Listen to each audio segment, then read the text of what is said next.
Hello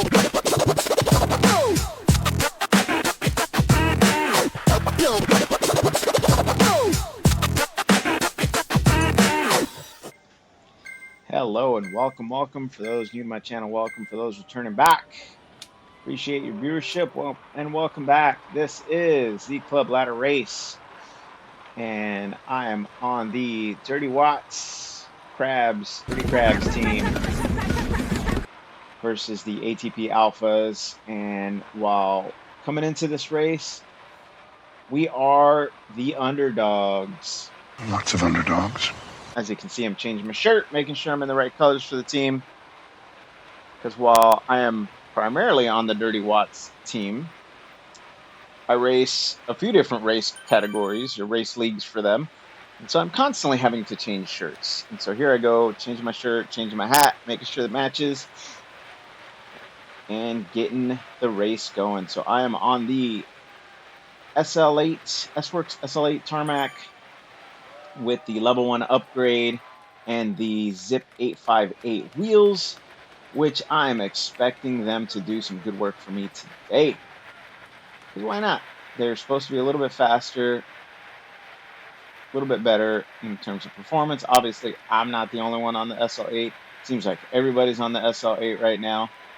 And I think until Zwift Insider kind of clears up some of the mud in this upgrade garage update, I think everybody's going to be using the SL8 and the Zip 858s from now on.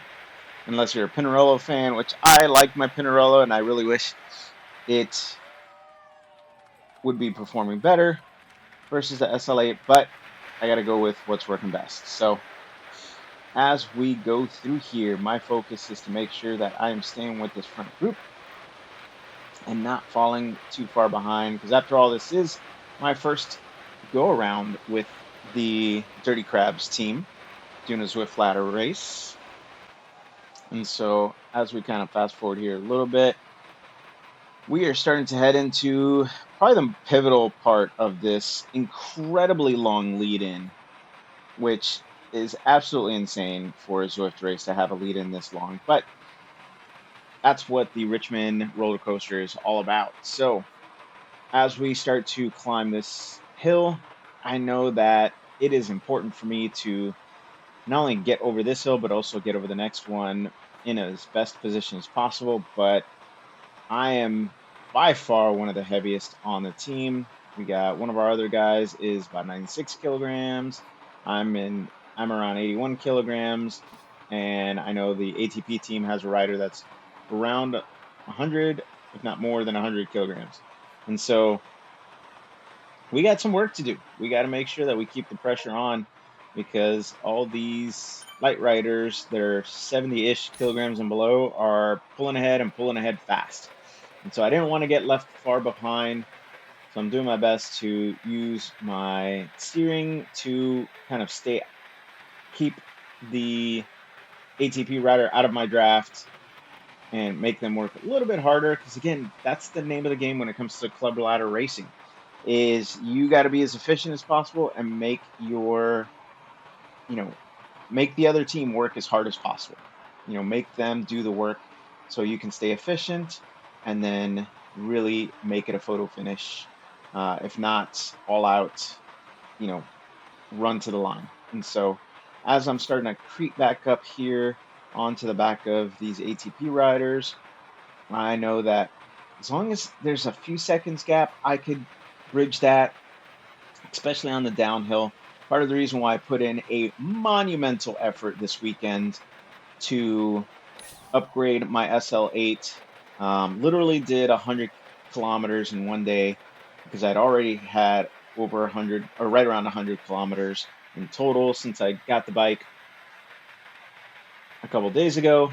And so I knew that with the upgrade, I wanted to put it to the test and see exactly how well it would perform.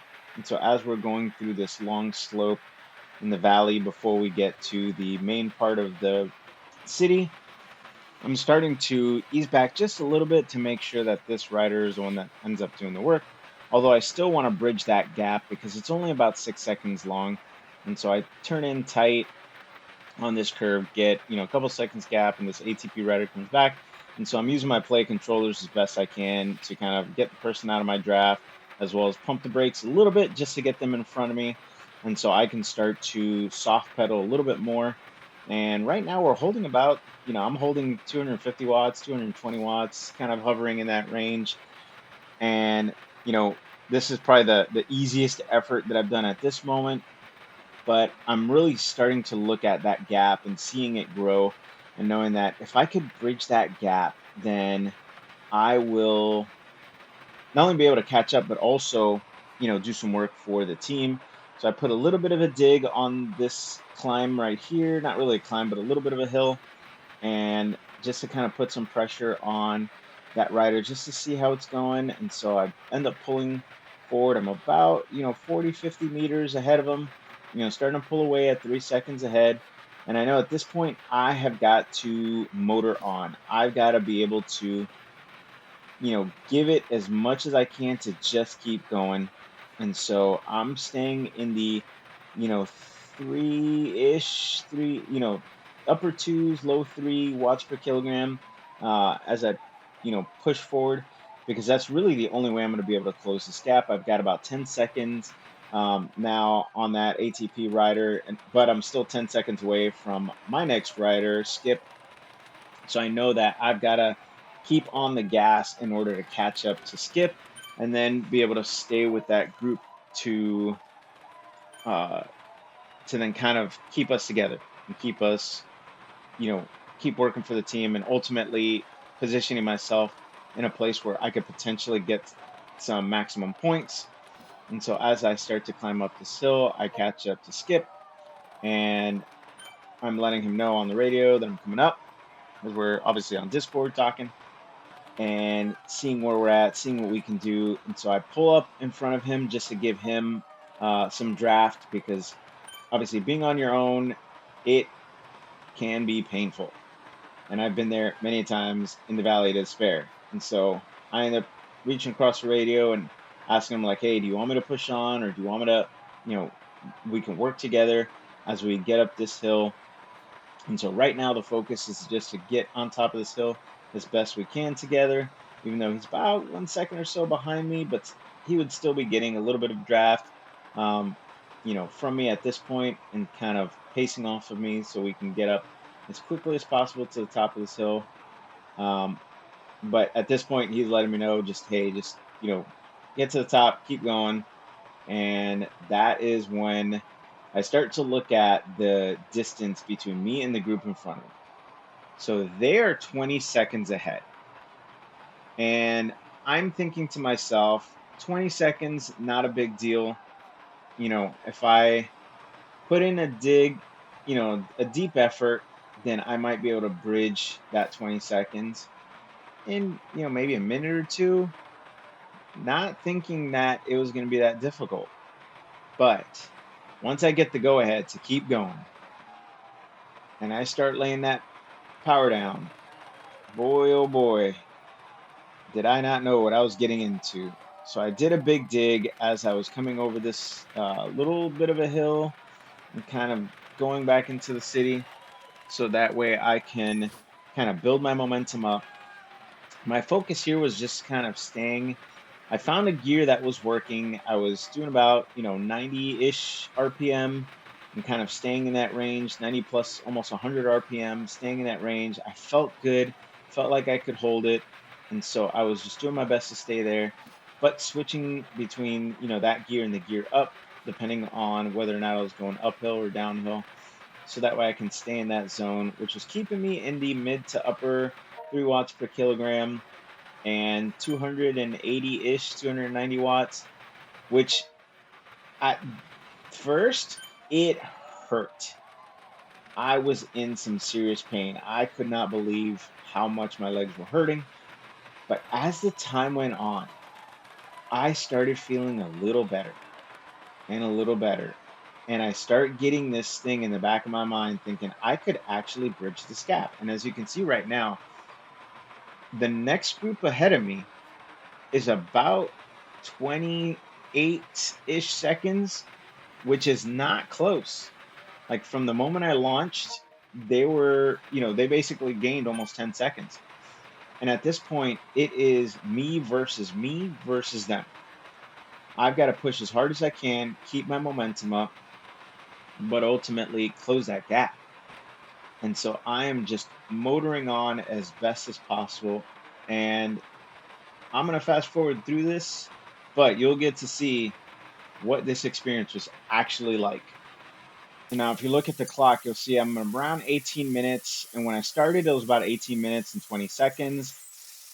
And this is me going and going and going like the Energizer Bunny and going, doing my best to stay in the mid 3 watts per kilogram and just going and going and trying to motor on this pace. Now, the guys are in my ear encouraging me, just, you know, really just amping me up because they're seeing that distance come down little by little, and I'm just crawling it back as best as possible.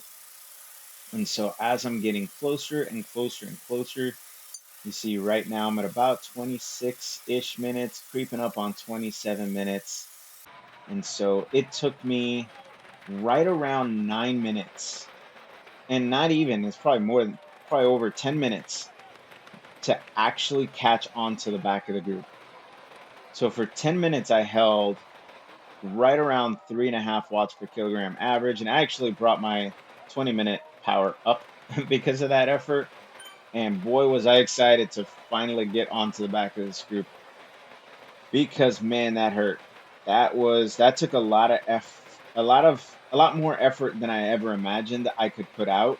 And the fact that I held that 3.5 watts per kilogram really got me excited because that is the effort that I'm looking to build, especially knowing that that's going to help me when it comes to climbing on races like the dirt race series, where the next race we're doing is basically straight up the epic KOM and then on to the uh, actually no, I don't think it's the epic. I think it's the grade, and then on to uh, the radio tower. So it is going to be a day full of climbing for that race. And so at this point, we're just rocking steady. I've got essentially 50 seconds from where I'm at to the group in front.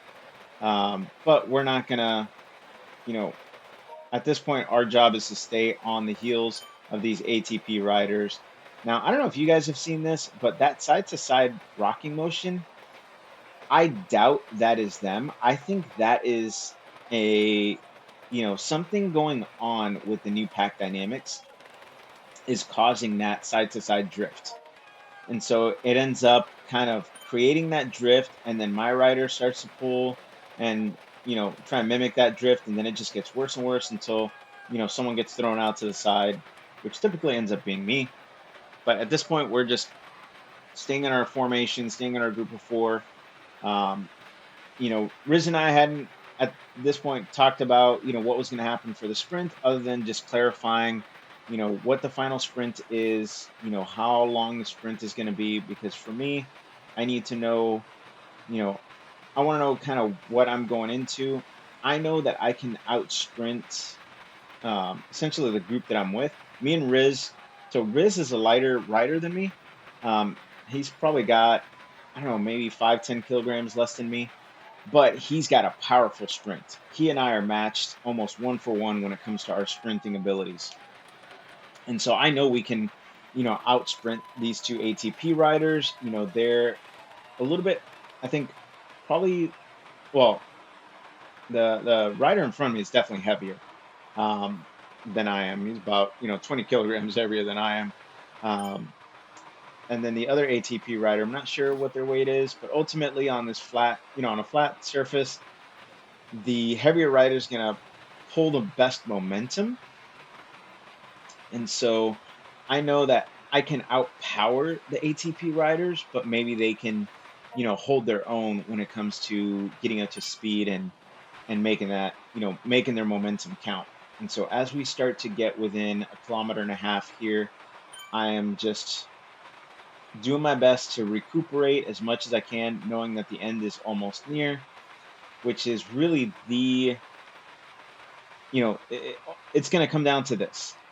These last, the four of us are really are the ones that are going to determine how the rest of this race goes, because it is a 5-on-5 race. And because of that, we end up, um,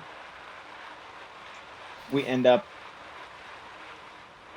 pulling the most amount of points kind of in the middle where we're at. And so as my camera freezes there, I don't know why, don't know what happened, but getting into this last kilometer, I'm talking with the guys again, double checking where we're at in terms of the race and what the sprint distance looks like. That sprint is about 200-ish meters, which is not big at all. It's an easy sprint for me. 10, 15 seconds, something like that. And so as we're getting closer, 700 meters now, we're all just kind of staying at the same tempo. No one's really pushing hard, but I'm also looking at, in my mind, I'm looking at them thinking, okay, when are they going to go? When are they going to launch? I'm doing my best to kind of stay prepared. Riz has let me know that, hey, he's getting geared up to go soon. We're 500 meters from the line. I'm starting to shift my gears up, knowing that, we're going to be getting ready to go soon, and I shift into my highest gear and start to, bring my RPMs down some, just so that way I can start to kick for my sprint. And I start to see the ATP rider right behind me, stand up like they're going to sprint, which that prompts me to go. The ATP rider in front of me starts to go, and I just give it my absolute best. And as I'm pushing, my foot comes out of my cleat and my chain ends up popping over top of the gear as well. So I ultimately lost a good few seconds there at the end, but I did come in 5th place. Riz came around me in 4th place, but unfortunately that ATP rider ended up getting the best of us in 3rd, which ultimately resulted in us not getting enough points and just barely being edged out. So congratulations to ATP on their win. But for my first race, I thought this was awesome. Absolutely fantastic. I definitely need to work on whatever's going on with my chain ring, get it fixed, get it taken care of, because I don't need to continue to have issues like this on these sprints.